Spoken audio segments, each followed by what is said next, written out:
Hello, I'm Reema Chandra and welcome to Cooking Without Boundaries.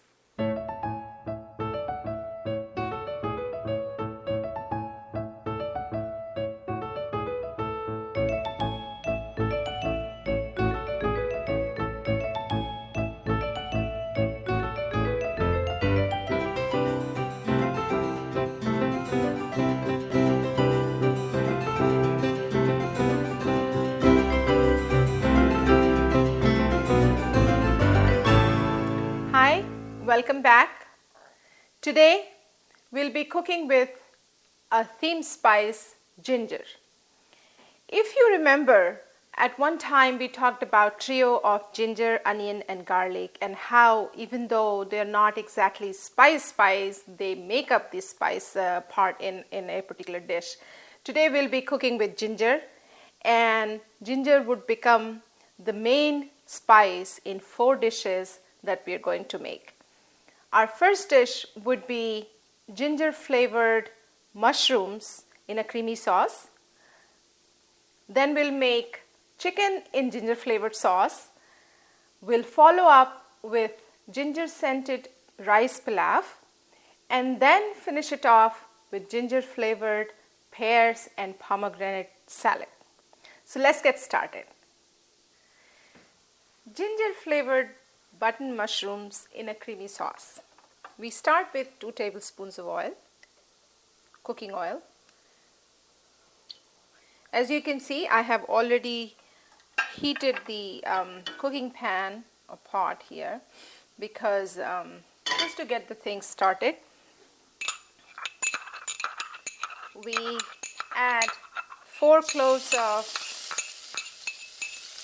garlic that I crushed just now, and I will add 1 teaspoon, this is half teaspoon measuring spoon of ginger. Stir it for 30 seconds and add 1 cup of onion, chopped onion.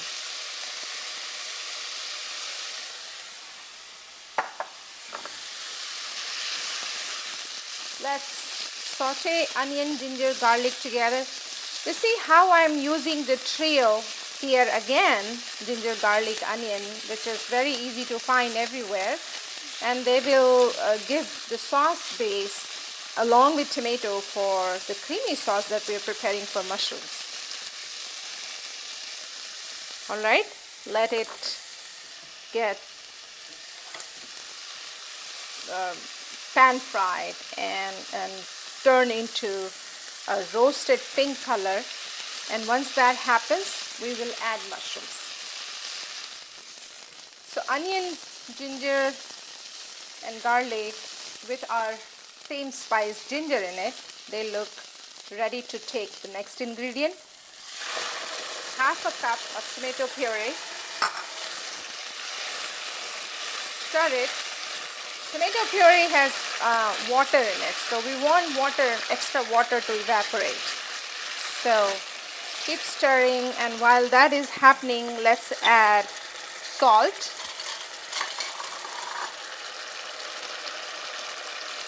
So 1 teaspoon of salt. Stir it again. I have some freshly crushed black pepper. Let's crush it a little more, and we'll do 1/4 teaspoon of freshly crushed black pepper. Stir it. See how the mixture is getting thicker? That means water is evaporating, and at this point you just need to keep stirring it so that it doesn't burn at the bottom. The flame is medium here, not high, not low, because you want water to evaporate quickly. Take a smell, see if tomato smells raw or does it smell cooked. There is a certain rawness to the smell when tomato is not cooked yet. and you will know once you start cooking with it. We'll add at this point mushrooms, 2 cups of button mushrooms. I had washed them and some of them were a little too big, so I cut them too. Those that are not very big in size, you can keep them intact. See how they look orangish in color?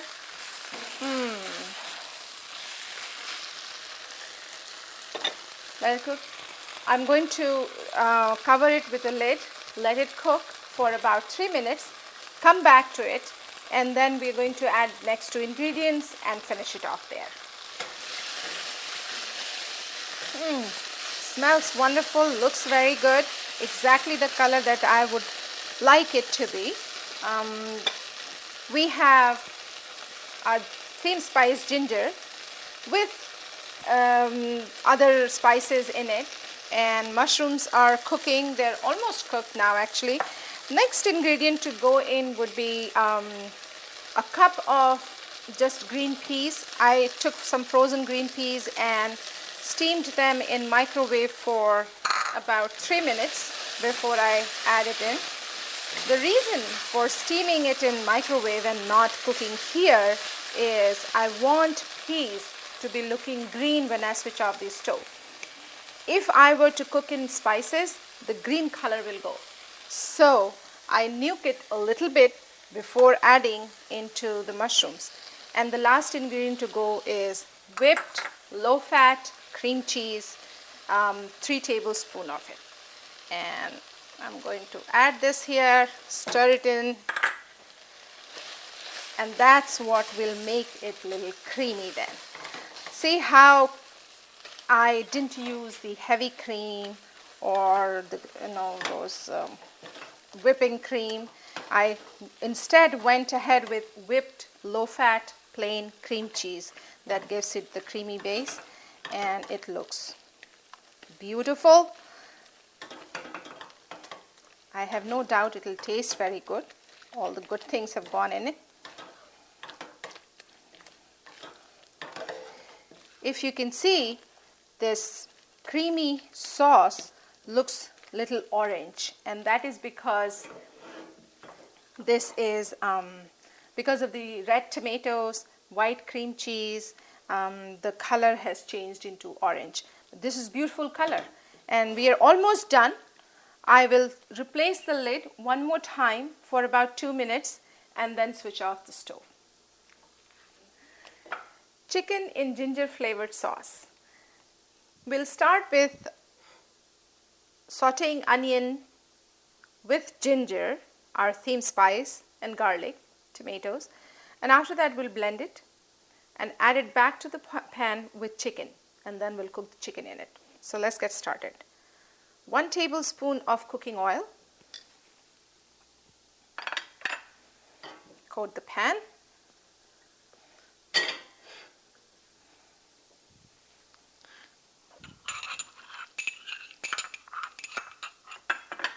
We add our theme spice, ginger, 2 tablespoons of it, 4 cloves of garlic crushed in this metal crusher, mortar and pestle here. Stir it.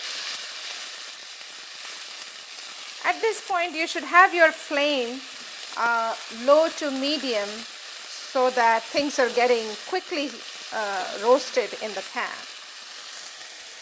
We add 1 heapful cup of chopped onion. Stir it together. Very similar to what we did in mushrooms. So if you were in a hurry and didn't want to go through 2 different processes of preparing mushrooms and chicken, you could probably prepare this mix once and for all for mushrooms and chicken, and then separate it into 2 parts to use with mushroom in one pot and the other with chicken.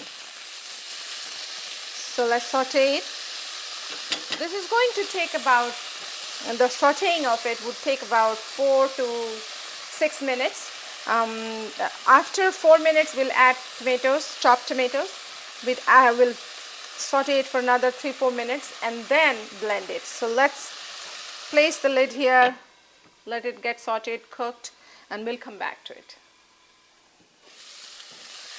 Okay, the onion, ginger, onion and garlic trio look ready to take the next ingredient.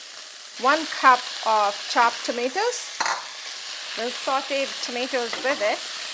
Let's add at this point our freshly crushed black pepper. This is chicken dish, so let's make it a little more spicy. We'll add about half a teaspoon of black pepper. Saute it. You can increase the flame a little here because we want now to blend this mix quickly. Smells wonderful. You know, while cooking, some of you have asked, why do I do certain things in certain way, or why do I do only 3 dishes, or why do I not make more vegetable dishes, or why do I not make more bread dishes? All of those are very good questions, and I really enjoy hearing some of them. With the 3 dishes that I generally try to cook, they sort of make up your meal. You know, there'll be a bread or rice dish, or a meat dish, and a vegetable dish, and you could actually plan those 3 dishes for your meal and you'll be all set. So that's why I try to do that with 1 vegetable, 1 meat, and 1 rice or bread dish. Today we have added a salad dish, and while we were talking, this thing is ready to go in blender. So let's do that, and we'll put the pan back on stove. Switch it off.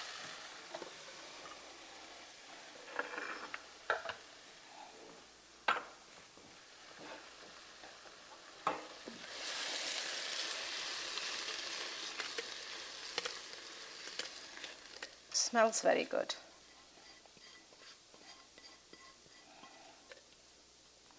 With your spatula, take every bit of it in the blender.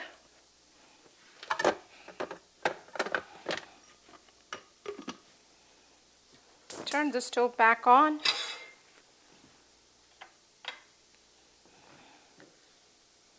Two tablespoons of cooking oil. So in total we used 3 tablespoons of cooking oil for the chicken dish. The pan is already hot, as you saw. We just took onion mix, ginger mix out of it. So the pan is hot.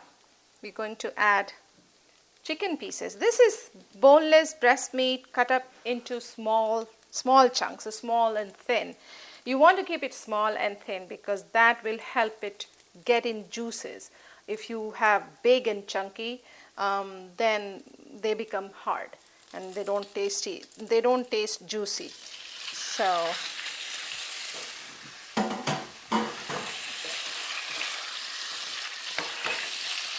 there goes our chicken. Starts cooking. The flame should be at this point low to medium.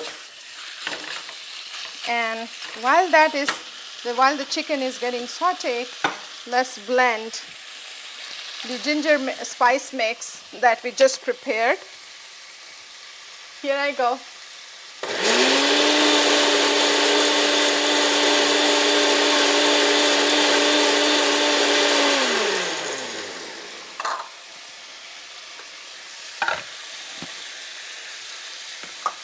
Let's check the texture. It should be a little more blended because we want a smooth and creamy kind of texture that will make the sauce base.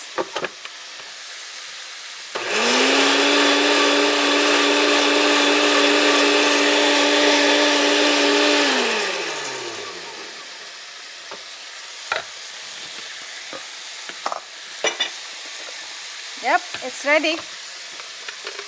Let's unclutter my workspace.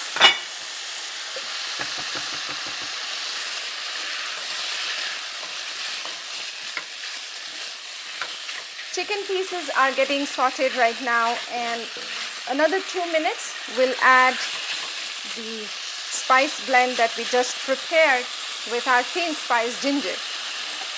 We'll add salt, we'll let the chicken pieces cook into the juice, the spice juice, and get it, soak it all in, and we'll come back to it in about 5 minutes.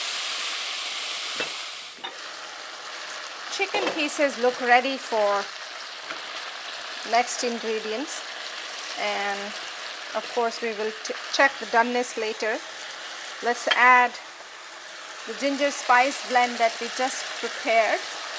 If you remember, we sauteed onion, ginger, garlic, tomatoes together with black pepper, so they were pre-cooked before we blended them. So they now, when they go in chicken, they don't need to be cooked for too long.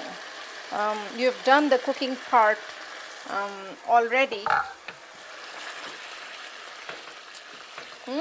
Looks very good. Add salt. I would go about 2 teaspoons of salt, and 1 teaspoon of honey.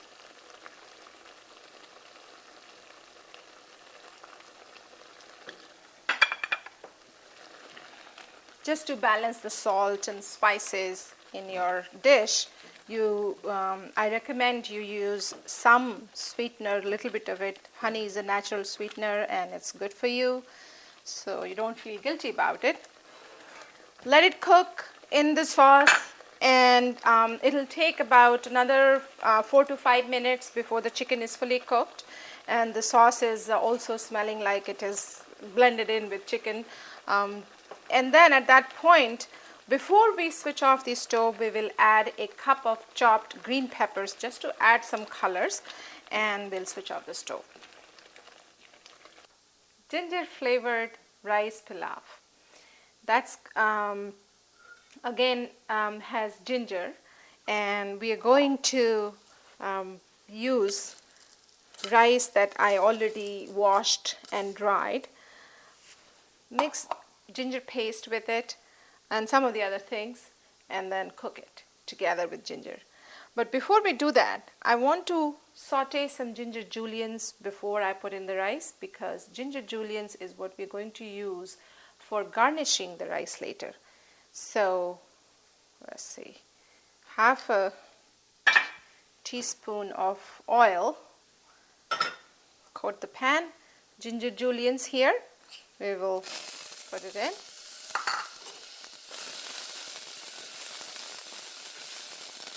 The moment you add ginger to the oil, a very nice sweet smell comes out.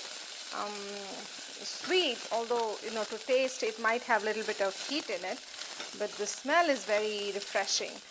Ginger is one of the very few spices that actually started in Far East but got transported to other parts of the world very quickly about 6,000 years ago. Because of the shape of ginger roots, it was easy to transport it, so it became popular very quickly.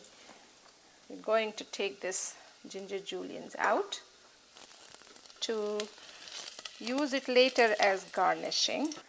We'll add 1 tablespoon of oil, 2 cups of rice washed and dried,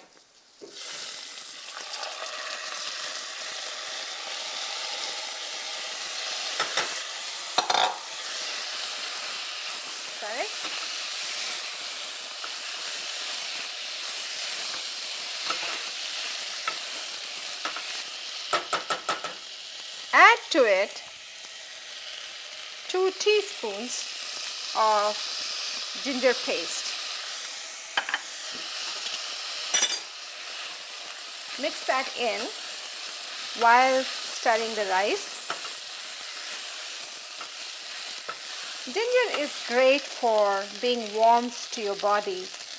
So on cold days particularly, it's great to have some ginger added to your food, whether it is chicken or rice or risotto or orzo or even wraps.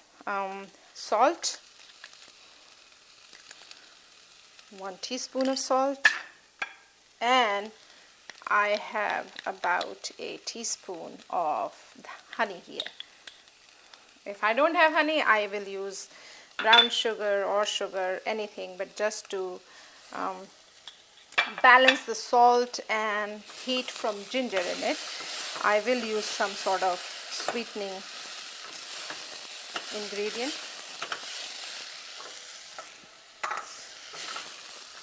Keep stirring. I'm getting the aroma of rice, ginger, all of it together in the air. Let's add about 1/4 cup of raisins.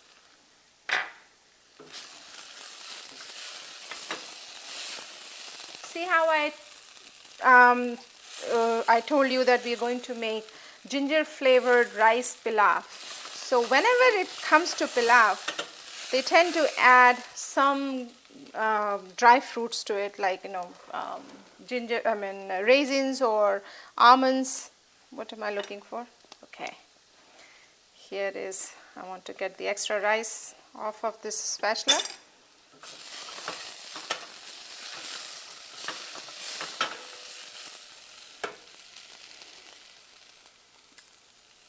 Can't describe the flavor that it is creating. For 2 cups of rice, I would use about 3.5 cups of hot water, boiled water. So this is about 2.5, and I'll take one more.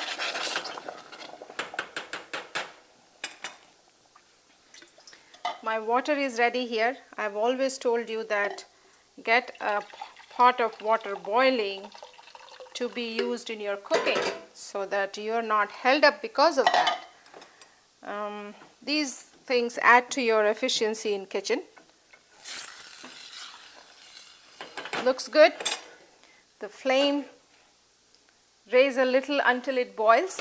Place the lid. Moment water starts boiling and the rice starts boiling with it, we will lower the flame and let it sit with the lid on it for about 10 minutes, 8 to 10 minutes, checking it in between so that it doesn't burn at the bottom. And towards the end, we will add slivered almonds to the rice, and it will be ready to be served. On to our last dish for the day, and that is ginger flavored pears and pomegranate salad. For that, you should pick out somewhat hard pears, not ripened, and I like to keep the skin on. So this is Bartlett pears chopped up, and 1/2 cup of pomegranate seeds, 1/2 cup of chopped onions, red onions, 2 tablespoons of freshly squeezed lemon juice, and 1/2 teaspoon of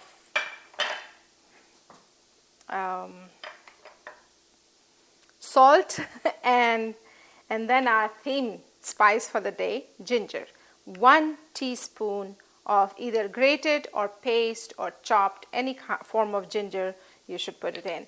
I have the paste, so I'll go ahead and use this and mix it all in well.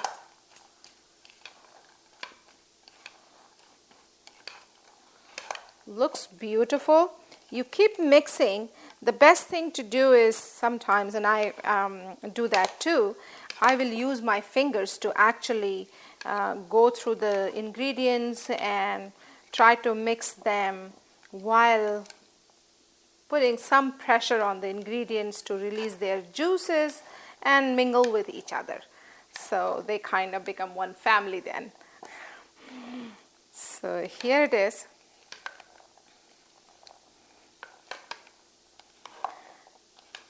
Keep tossing until they're thoroughly mixed in, all of the ginger and garlic, not garlic, ginger and lemon and salt and everything. Smells fresh ginger there, and your salad is ready to go with rest of the dishes that we created today.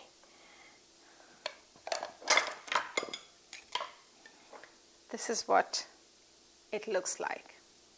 Beautiful red seeds there with some green and onion and flavor of ginger. Once again, we did it. We picked ginger as our theme spice for today, and we used ginger in 4 different dishes to put together a delicious gourmet style, healthy and quick meal. We started with ginger flavored mushrooms in a creamy sauce. Then we went on to making chicken in ginger flavored sauce. We followed that with ginger scented rice pilaf, and then we finished with ginger flavored pears and pomegranate salad. All of it very healthy, very fresh. It was quick, it was easy, and I'm sure you enjoyed watching as much as I enjoyed cooking. Freshness of ingredients, aroma of cooking and spices, and all of it melting together is what I call cooking without boundaries. See you next time. Until then, happy cooking.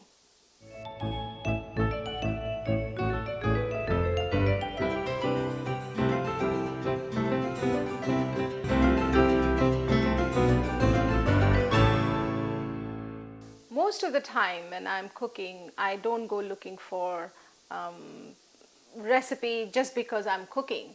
If I have planned to cook for a certain recipe from French cuisine or Italian cuisine or cuisine from Bangladesh, then I will look up that recipe. But otherwise, it is mostly free-flowing cooking without boundaries. I do like to read cookbooks. I'll have a quick glance through magazines when I'm sitting somewhere and looking at recipes, or I'll go to library, pick up books on cookbooks, cooking and go through them, just glancing and getting an idea of what different cuisines use, in terms of ingredients and spices and etc. This is all learning by doing, learning by reading. So I feel very comfortable preaching you the same thing, that if I can do it, so can you. Cook without boundaries.